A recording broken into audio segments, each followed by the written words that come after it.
So I'm going to be talking about Bottle of Lies, this book today, and it came from the Hayes Public Library for me, so thank you, Hayes We've Public got Library. this at least the second time we got something from way out in Hayes. Yeah. So, I'm going to drink my gross juice first. I made the you're regular... going to be able to talk after you've imbibed it? I don't know, because I have not been doing a good job with my diet lately. So I haven't been drinking the kale juice. You've been mainly making it for I've been me, making right? it for James. Thank you for that sacrifice. Yeah. And it hasn't been a sacrifice. Well, you mean the time. Yeah. Well, the time, effort. and you really should be having some of it. I think kale is effective for a variety of different ailments. Yeah, well, I know. From but cancer so all anyway, the way down, I'm having the kale juice today, and with the it's also very lime and ginger. effective, I think, for diets, because you have a less of an appetite, I think. And turmeric and black pepper. So that's added into up. the mix. Yeah, exactly right.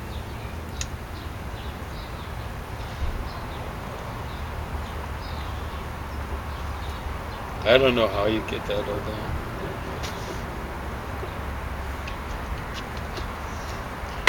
You were actually trembling when you were... I do the same thing. Unbelievably bad. Yeah.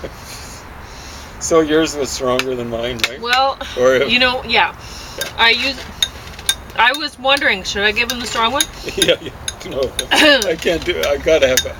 Otherwise, I get nauseated and I can't eat anything. I know, so. and you wanted a burger, so you're gonna get a burger. Yeah. That's tough. Okay, so what happened? Why mine was stronger is we had this kale given to us, which I'm very thankful for. Yeah. But it was already getting wilted, so it had already lost a lot of its concentrate. Yeah.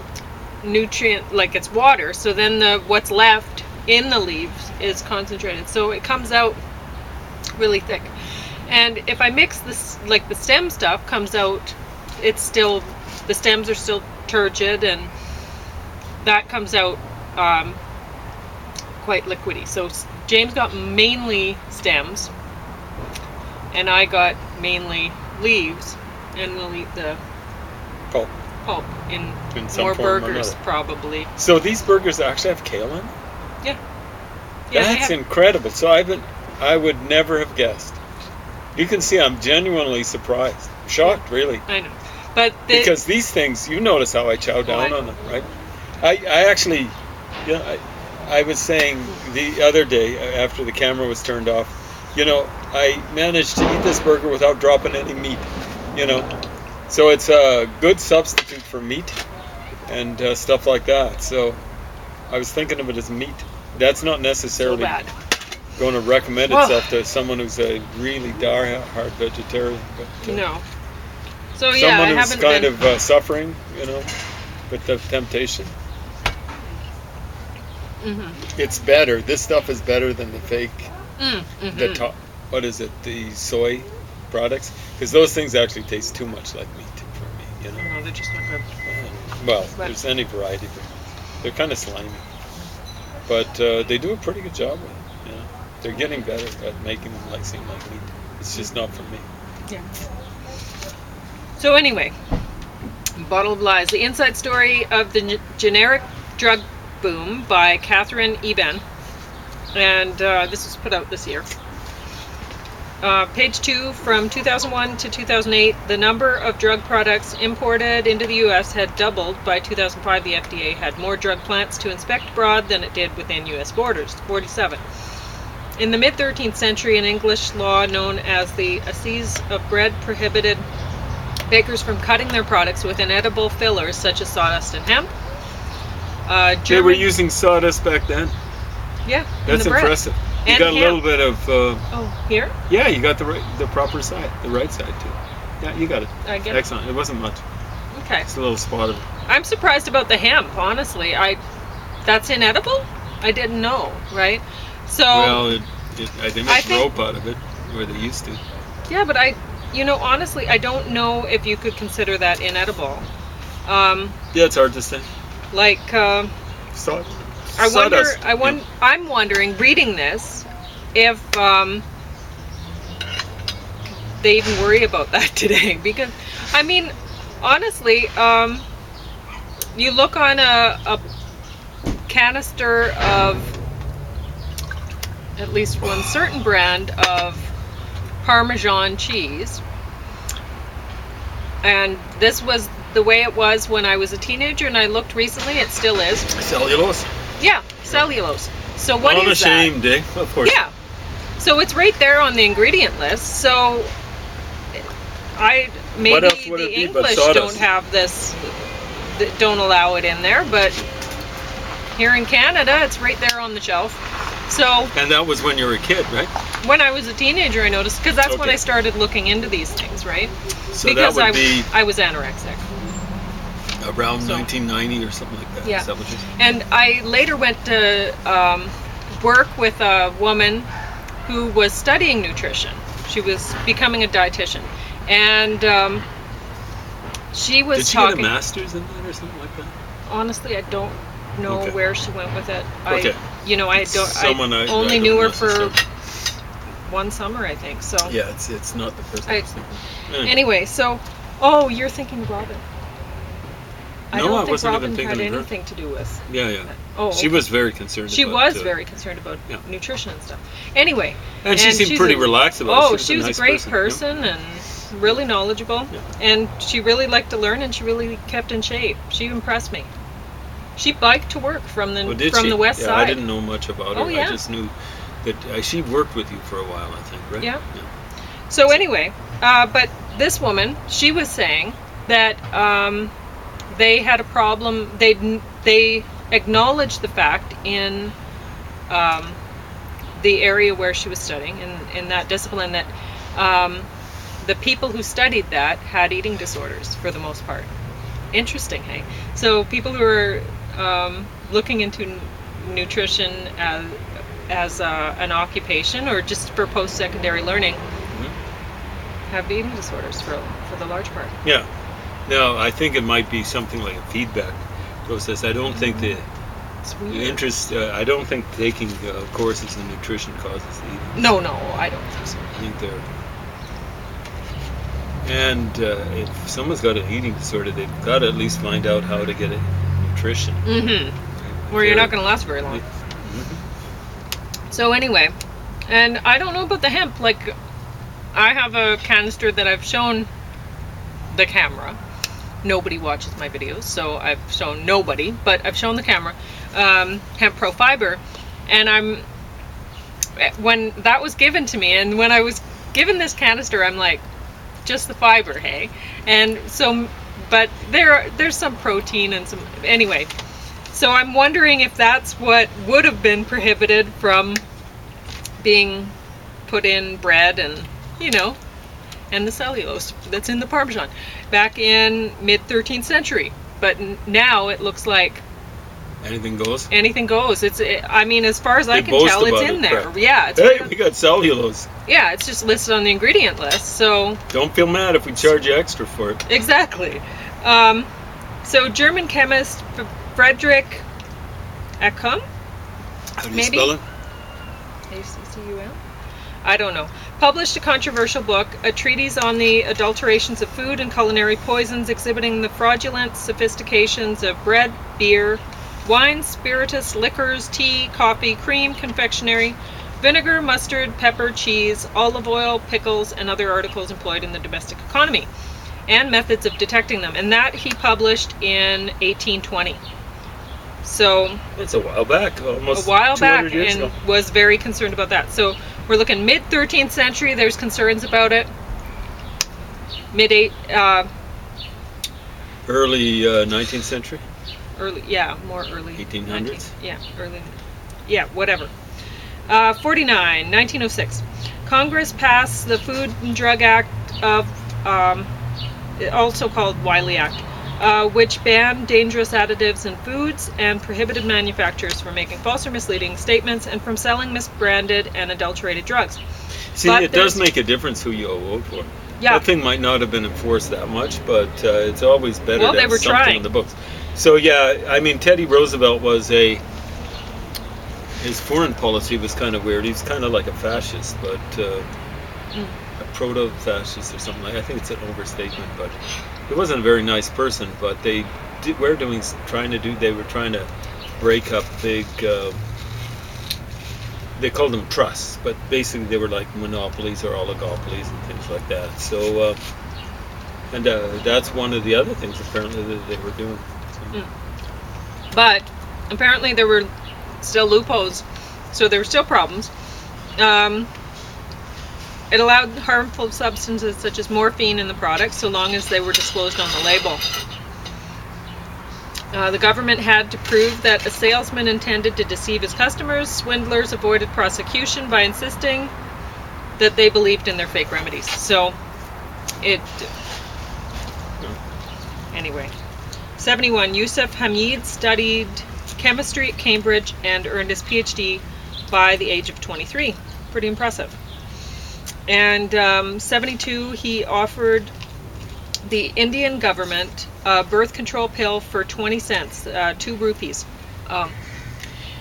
And U.S. birth control pill cost $8 a month. They weren't, the Indian government wasn't interested in, even though he offered it for so cheap, they didn't seem to care about. Well, they wanted to keep up with the population of China, right? Big competition with. So, 73. 1970 Indian Patents Act made it legal to copy an existing molecule, but illegal to copy the process by which it was made. 83. 1997, under leadership of Nelson Mandela, South Africa altered law to sidestep pharma patents and import low-cost medication, but South Africa was bound by an international trade agreement called TRIPS, Trade-Related Aspects of Intellectual Property Rights, which required all members of the World Trade Organization to ensure basic protection for intellectual property. So 84, Hamid wanted to produce the AIDS cocktail for $800 a year. And we were talking about that. We were talking about that recently. What was it's it, funny, 15,000 a year? Yeah.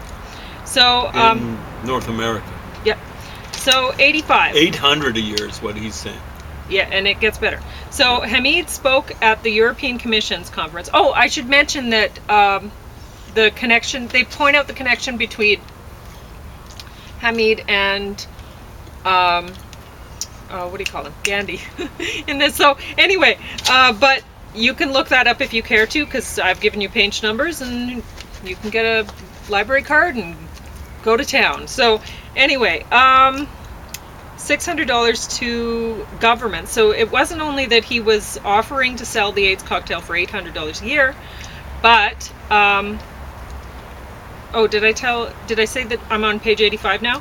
He spoke at the European Commission's conference in Brussels, so that was September 28, 2000, and he offered to sell this cocktail for $800 a year, but he also offered it for $600 to governments buying in bulk, and he offered to give the technology to make the drugs free to any African government willing to produce its own drugs and provide nevirapine, the drug that limited transmission of the disease from mother to child, for free also. So, I mean, this guy's really, really trying to help the people of Africa. And no one took him up on the offer. So Hamid offered the AIDS cocktail to Doctors Without Borders for $1 a day. $1 a day. And Western prices... $65 a year. Yeah. So, and James pointed out the price. In here it says Western prices were between $10,000 and $15,000 a year. So, page 96, brand companies often make little changes to drugs to make them new so they can add years to the patents, and they call that evergreening. It's just nuts. 273. Each year, U.S. So government... you add cellulose to it. Sure, and then you can just up your patent. So, 273. Each year, U.S. government programs spent $2.5 billion on brand name Lipitor. So they're not only talking about the AIDS cocktail in here. And I skipped a whole bunch of stuff. I'll get back to it later. Because it's more like the pages in between there are like a soap opera. So I'm not looking for that information. If you are, then go read the book and you make your own notes. I'm getting what I want out of it. And anyway, so 363. Why 2 S's at the end of inspectors and 2 A's in at least? But okay, a lot of the times this author I noticed would put in incorrect grammar or something like that into quotes to make it seem more authentic about the way that the people are speaking. But I don't get the impression that these are actual quotes. That it's more like a soap opera, and I'll talk about that later. Because, okay, I find it interesting that pharma contaminations, the author is inclined to push as honest mistakes, and which ones are being pushed as criminal acts. Honestly, I can't see a problem with a snake being found in a plant. It's mouse control, perhaps. Like, it doesn't seem like that big a deal. And I don't think that they were keeping pet snakes in there on purpose, and why even mention it, you know? So why is that in this book? And then, but honestly, she didn't even question. She was writing about contamination of a drug, because apparently what was reported to be the case anyway is that chemicals leached from the wooden shelving into the drugs, and she's not even questioning that. When I'm reading that, I'm thinking, is it more likely that there were chemicals from the wood leaching into the drug, or chemicals from the drug leaching into the wood? You know, but it's why pick a side on some pharmaceutical companies and pick a different side on others? You know, grade everybody with the same, just give me the facts and I'll come to my own conclusions or whatever. But so that did bother me about this book. She's not being completely fair about how she's reporting the evidence. And she has a quote in this book that's not believable at all to me. So it's talking about, this is when she's talking about the AIDS drugs manufacturing and how there were problems, and apparently there was, you know, people coming forward and saying this drug's ineffective at when it's stored at what was it, higher temperatures or higher humidity or something like that. So in South Africa, this is not going to work. And then they were like, there's contamination issues, there's da-da-da-da.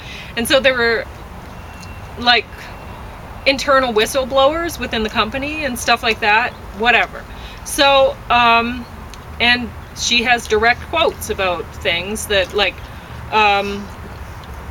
one person in management said, like, about the contamination risks, that it might harm people, and they said, who cares, it's black people dying. And it's like, really? Is that likely that they actually, like, no, I don't believe it for a minute. That it's, I mean, sure, somebody, you know, who's working in the plant and concerned about it, and they're talking with other people that are concerned about it, and then they're making fun and they're saying, like, yeah, this is what the shareholders in the company would be saying, or whatever, you know, like, and that's believable to me. But I don't think, for one thing, somebody in management wouldn't want to risk their job by saying something like that, because it's totally... Maybe we're missing an emoji there. I don't know. They might have been saying, this is what people think. Yeah. It's awful. But the way she's presenting it is deceptive.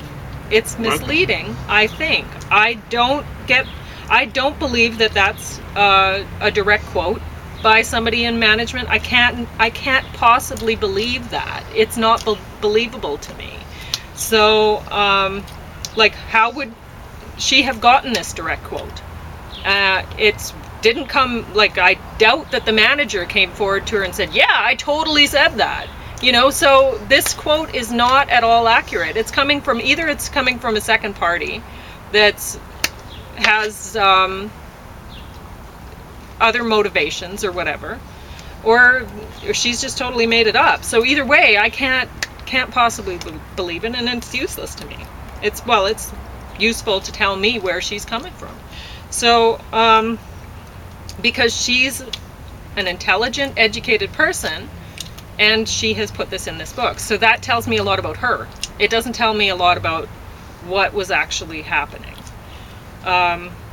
what she presented is more like a soap opera side of things. So if you like watching, I don't know, political dramas like Veep or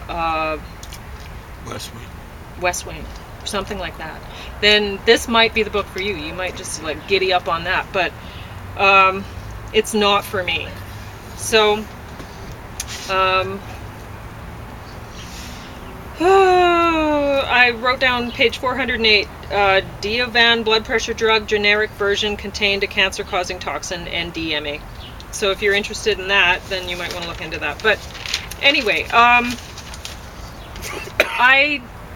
wanted to like this book a lot more than I did.